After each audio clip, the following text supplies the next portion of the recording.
It's very interesting how people want to say, oh, Michelle Obama. She sounded so angry in that speech. Really? Did you watch the RNC last night? I don't hear those people using those same terms, but let's move on to my favorite, Kimberly Guilfoyle. And by the way, for anybody out there that has even accused Kamala Harris of sleeping her way to the top, you better be consistent on that one when it comes to Kimberly Guilfoyle. Who is not at the top or an elected official, Brian. Okay, hold on, if I can finish. Okay. The only reason why she is on that stage is because she is sleeping with Donald Trump Jr. She would not have been an invited guest if she was not cozying up and getting naked with Donald Trump Jr. She had sexual relationships at Fox News. She also had sexual relationships with Anthony Scaramucci and many more. Now, it's a false equivalency, Brian. I would never be the person to claim that she slept her way to the top. I would never do that. I would never accuse Kimberly Guilfoyle of sleeping her way to the top. All I'm simply saying is this. If you're one of those people that even wants to bring up the fact that Kamala Harris might have slept her way to the top, you better say the same thing Actually, about Kimberly you don't have to Guilfoyle. do that. I agree. I think Kimberly Guilfoyle has slept her way to the top from the various stories that I've been told from a couple of pretty good sources. Okay. But you can't compare Kamala Harris and Kimberly Guilfoyle. One is an elected official. One is a sitting senator, possibly the vice president of the United States. The other is a commentator. Okay, hear me out on this. Who happens to be dating the president's son. Okay, here's what I'm saying. Not even close, Brian. If Kimberly Guilfoyle was running for the vice president of the United States, you could have that same conversation. But you're creating a false equivalency. Okay, no, I'm not. You are. Okay, well, how about listening? Just listen to me. Kimberly Guilfoyle had a platform. She has a platform, and she had one at the RNC last night. You could make the claim, and I would never make this claim, but you can make the claim that she had that platform last night because she's sleeping with Donald Trump Jr., which, by the way, I give her a lot of credit for because I can't imagine a woman that would want to be underneath of Donald Trump Jr., but that's just me. So I give her credit for that, for taking one for the team, so to speak. But anyway, Kimberly Guilfoyle was unhinged last night, and I'm laughing and I'm watching it. I watched it over and over again, this speech, because she was bat-you-know-what crazy. Out of her mind, screaming and yelling and nuts. This is Kimberly Guilfoyle, the ex-wife of California Governor Gavin Newsom and girlfriend of Donald Trump Jr., yelling just a little bit. Have a listen to this. If you want to see the socialist Biden-Harris future for our country, just take a look at California. It is a place of immense wealth, immeasurable innovation, and immaculate environment. And the Democrats turned it into a land of discarded heroin needles in parks, riots in streets, and blackouts in homes. In President Trump's America, we light things up. We don't dim them down. We build things up. We don't burn them down. We kneel in prayer, and we stand for our flag. They want to destroy this country and everything that we have fought for and hold dear. They want to steal your liberty, your freedom. They want to control what you see and think and believe so that they can control how you live. They want to enslave you to the weak, dependent, liberal, victim ideology to the point that you will not recognize this country or yourself. You can be that shining example to the world. Manifest and be the change in this country that you dream, that you hope, that you believe in. Stand for an American president who is fearless, who believes in you, and who loves this country and will fight for her.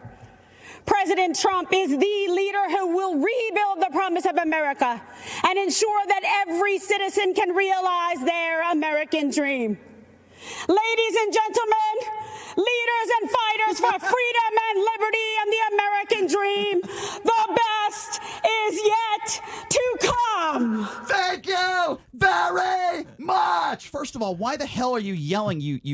I thought it was pretty good up until the last 15 seconds. First of all, you're yelling in an empty auditorium. She sounded we can hear you. You're yelling into a microphone. It sounded like what are you doing? Like WWF. Right. Calling out your opponent in WWF. I couldn't help but reminiscent a little bit of somebody else who I think she got some tips on how to do an awful speech. That would be somebody by the name of Howard Dean. Have a listen to this.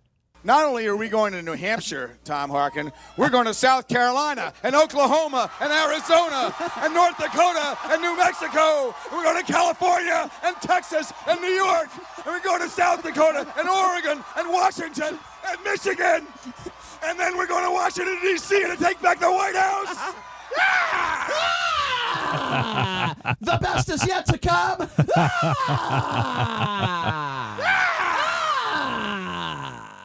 He actually repeated himself. He said South Dakota twice there. I didn't know Howard Dean did that. That actually cost. I mean, that ended his campaign. So here's what I want to do a montage this week of Kimberly's speech with Howard Dean. I think we could make that happen. I want to do some sort of parody. I think we can make that happen. Anyway, Kimberly Guilfoyle is just a mess. That was bizarro world. Why are you screaming and yelling into the microphone? First of all, there's nobody in the room. You're in front of a microphone. Well, she's very passionate, Brian. Well, it's one thing to be passionate. It's another thing to be crazy. Here's what I don't understand. That was a pre-recorded speech. It wasn't live. I'm wondering who, after the first 10 seconds of that speech, wouldn't an intern, excuse me, Miss Guilfoyle, cut. So do you think that Kimberly and Don Jr. just did a couple of lines together and then pre-recorded their speeches together? Here's what I think. Is that what you think? Here's what I think. Back to back? I do think that Kimberly... Or at the same time with different crews? I do think production crews? I do think Kimberly Guilfoyle was on Adderall or something. I'm not going to say definitively that she does lines of cocaine. It wouldn't surprise me if her and Don Jr. did. I really thought that the last 15 seconds were very over the top. But I mean, what she said about California is there's some truth to it, Brian. California has they're raising the taxes. They're passing a law where if you leave the state, they're going to chase you down for 10 years and force you to pay more taxes. I mean, I was there in L.A., in Venice Beach. I mean, you're seeing that there's homeless. It really being homeless in L.A. right now. No one messes with you. Your rent is free. It's a pretty good life. I'll be honest with you. Like there were homeless people. There were homeless tents next to $4 million houses all over Venice Beach, all over Los Angeles. What the Democrats have done, what Democrat leadership has done to California is disgusting. Kimberly Guilfoyle was correct in making that. Brian, I was told last week that there is a realtor company in Las Vegas that sold 4 houses over $5 million to California residents, mostly from San Diego, who are moving here. They're bringing their businesses, and the reason of that is because of what's happening right now in California. Okay. Well, and the major taxation. The fact that we have a state income tax here is helping us significantly.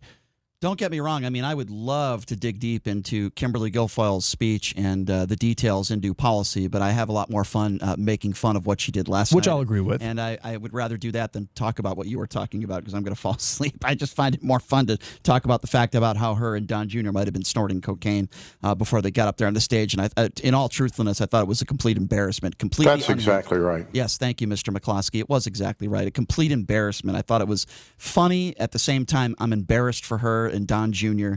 And I do agree with one thing she said in the speech, though. She said, we kneel. I know that I would imagine that Kimberly's probably done a lot of kneeling in her life, JD. I don't know if you would agree with that.